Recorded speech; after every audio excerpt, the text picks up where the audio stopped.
राजनीतिक इतिहास में कई दल आए और कई दल गए, लेकिन कुछ ऐसे जिन्होंने देश की राजनीति को हमेशा के लिए बदल दिया। ऐसे ही एक पार्टी है भारतीय जनता पार्टी। नमस्कार दोस्तों, आज इस वीडियो में जानेंगे भारतीय जनता पार्टी जिसे कभी 2 सीटें मिली थी, जिसकी सरकारें बनते ही महज 13 दिनों में सरकारें गिर जाती है। तो इस वीडियो में भारतीय जनता पार्टी की राजनीतिक यात्रा को संपूर्ण कहानी के माध्यम से जानेंगे। इससे पहले हमारे चैनल को लाइक, सब्सक्राइब, शेयर और बेल आइकन जरूर दबा दें, जिससे आने वाली सभी वीडियो आप तक पहुंच सके। कहानी शुरू होती है 1951 में, जब एक दूरदर्शी नेता डॉक्टर श्यामा प्रसाद मुखर्जी ने भारतीय जनसंघ की स्थापना की। यह वही भारतीय जनसंघ है जिसे आज भारतीय जनता पार्टी के नाम से जानते हैं। उद्देश्य था भारतीय संस्कृति और राष्ट्रवाद को केंद्र में रखते हुए राजनीति करना। उनका नारा था, एक देश में 2 विधान, 2 प्रधान, 2 निशान नहीं चलेंगे। दोस्तों, डॉक्टर श्यामा प्रसाद मुखर्जी, जिनका कहना था कि हमें एक ऐसी पार्टी बनानी होगी जो भारत के गौरव और हिंदू संस्कृति को सुरक्षित रखे। श्यामा प्रसाद मुखर्जी जो जम्मू कश्मीर के विशेष दर्जे की मांग की विरोध में उनकी प्रांत गिरफ्तार कर लिया जाता है। 1953 में रहस्यमयी परिस्थिति में उनकी मृत्यु हो जाती है, लेकिन उनकी विचारधारा जीवित रहती है। 1975 में जब इंदिरा गांधी की सरकार ने आपातकाल की घोषणा किया, उस समय पूरा देश हिल गया। इसका फायदा उठाते हुए जनसंघ ने अन्य दलों के साथ मिलकर 1977 में जनता पार्टी बनाई और इंदिरा सरकार को सत्ता से हटा दिया। लेकिन विचारधारा की मतभेद की वजह से यह गठबंधन ज़्यादा दिन तक नहीं चला। फिर 1980 में अटल बिहारी वाजपेयी, लॉर्ड कृष्ण आडवाणी और अन्य नेताओं ने भारतीय जनता पार्टी, जिसे बीजेपी की स्थापना की। विचारधारा थी गांधीवादी समाजवाद। अटल बिहारी वाजपेयी कहते हैं, यह सिर्फ एक पार्टी नहीं बल्कि भारत के उज्जवल भविष्य का सपना है। फिर चुनावों का सिलसिला शुरू होता है।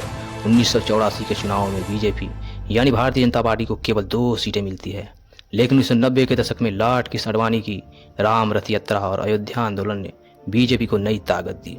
6 दिसंबर 1952 को बाबरी मस्जिद गिराए जाने के बाद बीजेपी एक हिंदू राष्ट्रवादी पार्टी के रूप में उभरने लगी और 4 साल बाद सन 1996 में अटल बिहारी वाजपेयी पहली बार प्रधानमंत्री बनते हैं। लेकिन बीजेपी के पास बहुमत नहीं था, इसलिए अन्य दलों का समर्थन नहीं मिल पाया और 13 दिनों के बाद 27 मई 1996 को वाजपेयी ने लोकसभा में बहुमत साबित करने में असमर्थ रहकर उन्होंने इस्तीफा दे दिया और उन्होंने कहा, हम तोड़ जोड़ की राजनीति में विश्वास नहीं रखते। बहुमत के बिना हम सरकार नहीं चला सकते, इसलिए मैं इस्तीफा राष्ट्रपति को सौंप रहा हूँ। इधर वाजपेयी सरकार गिरने के बाद संयुक्त मोर्चा की सरकार बनी और HD देवगौड़ा जो 1997 और I.K. गुजराल जो 97 से 98 तक प्रधानमंत्री बने। लेकिन यह गठबंधन अस्थिर रहा और 1998 में फिर से चुनाव होता है और बीजेपी की वापसी होती है। इस चुनाव में NDA यानी राष्ट्रीय जनतांत्रिक गठबंधन के साथ बहुमत हासिल किया और वाजपेयी प्रधानमंत्री बनते हैं। और इस बार पहले की तरह 13 दिन न चलकर बल्कि 13 महीनों में ही सरकारें गिर जाती है और 1999 में फिर से चुनाव होता है और इस बार बीजेपी पूरे 5 साल तक सरकार में रहती है।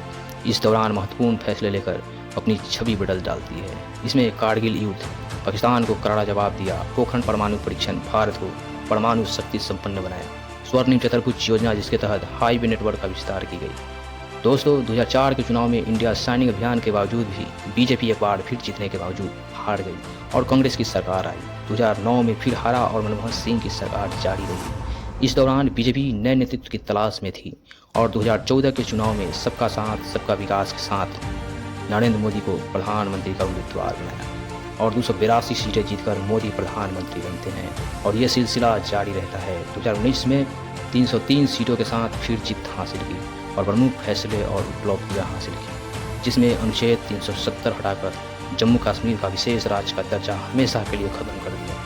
राम मंदिर का निर्माण का फैसला, 3 तलाक कानून के तहत मुस्लिम महिलाओं को न्याय, आत्मनिर्भर Bharat, make in India, digital India जैसे अभियान और अनेकों योजनाओं का लोकार्पण कर 2024 में सत्ता में आई। दोस्तों, 1951 से 2024 तक का सफर बीजेपी के लिए संघर्षों से भरा रहा, लेकिन आज बीजेपी एक राजनीतिक दल नहीं बल्कि भारत की सबसे बड़ी विचारधारा बन चुकी है। तो दोस्तों, आपको यह कहानी पसंद आई, कमेंट में जरूर बताएं। जय हिंद।